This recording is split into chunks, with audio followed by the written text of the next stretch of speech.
Welcome back, horror enthusiasts. Tonight we delve into the chilling tale of Deer Hollow Farm, a place steeped in dark history and haunting whispers.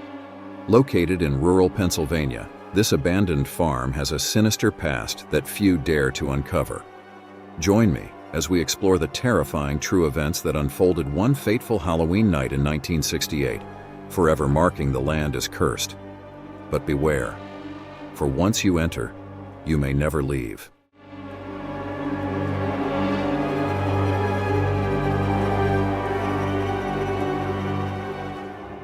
In the heart of Pennsylvania's rural countryside lies Deer Hollow Farm, a sprawling piece of land with a grim history that few outsiders know about. The farm had been abandoned for years, left untouched after the horrifying events that took place there in 1968. But what happened that Halloween night still sends shivers down the spines of locals. Deer Hollow had always carried whispers of being haunted. In the 1800s, it was home to the Blackwood family, known for their reclusive nature. Neighbors often spoke of strange happenings at the farm. Animals found mutilated, screams in the night, and the occasional sighting of figures roaming the fields, even though no one was supposed to be there. But it wasn't until decades later that the true horror of Deer Hollow would unfold. By the late 1960s, the farm had been abandoned, and the Blackwoods were long gone. The land was sold to a young couple, Sam and Rachel Edwards, looking for a fresh start away from the chaos of city life. The farm, though dilapidated, had potential. Sam was thrilled with the idea of restoring the old farmhouse, while Rachel, though hesitant, went along with his enthusiasm.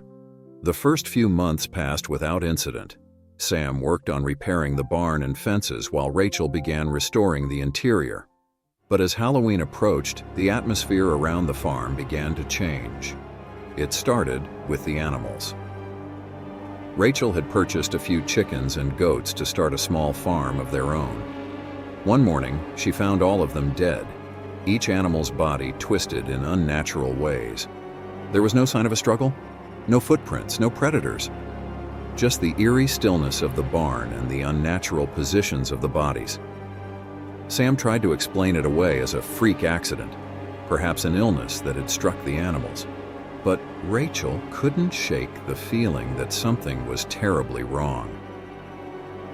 That night, as they lay in bed, Rachel awoke to the sound of whispering. It was faint, almost like the wind carrying voices, but there was no wind, the house was still. She nudged Sam awake, but by the time he stirred, the whispering had stopped. The next day, Sam was out working in the fields when he found something unsettling, an old grave marker hidden beneath an overgrown patch of grass. It was simple, with no name, just the date, 1857. When Sam told Rachel, she was horrified. "We should leave," she said. "This place, it doesn't feel right." But Sam refused. He was determined to make the farm work. After all, he reasoned, there were countless old grave sites scattered across the country. It was just a part of history. Then came Halloween night. The couple decided to stay in, having turned down an invitation to a local Halloween gathering. It was a crisp, cold evening, and Sam suggested they light a fire and enjoy a quiet night together. As the fire crackled and the wind howled outside, the power suddenly went out. The farmhouse was plunged into darkness. Sam grabbed a flashlight and headed to the basement, thinking it was just a blown fuse. But as he descended the stairs, the temperature dropped. His breath became visible in the icy air. And that's when he heard it. The unmistakable sound of footsteps behind him. He spun around, shining the flashlight, but saw nothing. The basement was empty, except for the old furnace and stacks of boxes. Shaking his head, he continued searching for the fuse box. Upstairs, Rachel sat in front of the fire, waiting for Sam to return. That's when she noticed it, a shadow moving across the far wall. At first, she thought it was just the flickering firelight playing tricks on her eyes, but the shadow grew larger, taking shape. It was tall, unnaturally thin, and moving toward her. Terrified, Rachel grabbed the flashlight and shone it directly at the wall. The shadow vanished, but the feeling of being watched remained.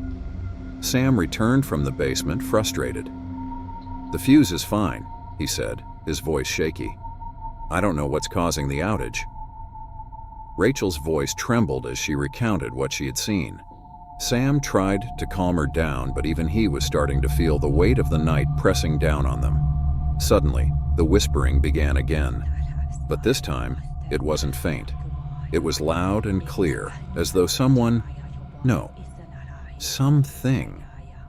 was standing just inches away from them, speaking in a language neither of them understood. The air grew colder still, and the fire, which had been roaring just moments before, snuffed out as if it had never been there. Panic set in. The couple raced for the front door, but no matter how hard they pulled, it wouldn't open. The windows were sealed shut. It was as if the house itself had come alive, trapping them inside. The whispering turned into moaning and then into screams. Horrific, blood-curdling screams that seemed to come from within the walls. Rachel collapsed to the floor, covering her ears, tears streaming down her face. Sam grabbed an iron poker from the fireplace and swung it at the door, desperate to break it down. That's when they saw her. A woman standing at the top of the staircase, dressed in a tattered black dress, her face pale and expressionless, her eyes hollow and empty. She didn't speak. She didn't move.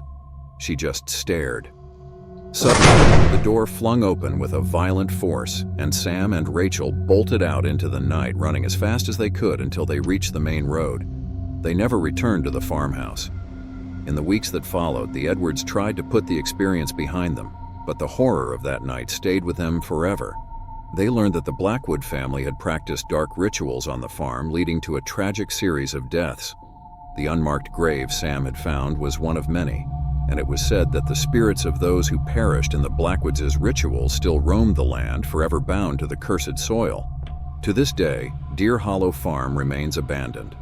The locals say that if you visit on Halloween night, you can still hear the screams of the trapped souls.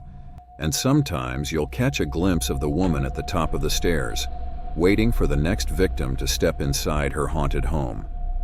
And if you ever find yourself near Deer Hollow Farm, heed this warning. Do not enter. As the screams of the past echo through the empty halls of Deer Hollow Farm, we're reminded of the dark secrets that linger in the shadows. The Edwards family's terrifying experience is just one of many that haunt this forsaken land where restless spirits roam and evil rituals were once performed. If you enjoyed this spine-chilling story, don't forget to like, subscribe, and hit the notification bell for more tales of terror based on true events. And remember, dear viewers, sometimes the most horrifying stories are the ones that really happened. Until next time, stay safe. And if you're ever near Deer Hollow Farm, keep your eyes wide open. Happy Halloween and safe travels.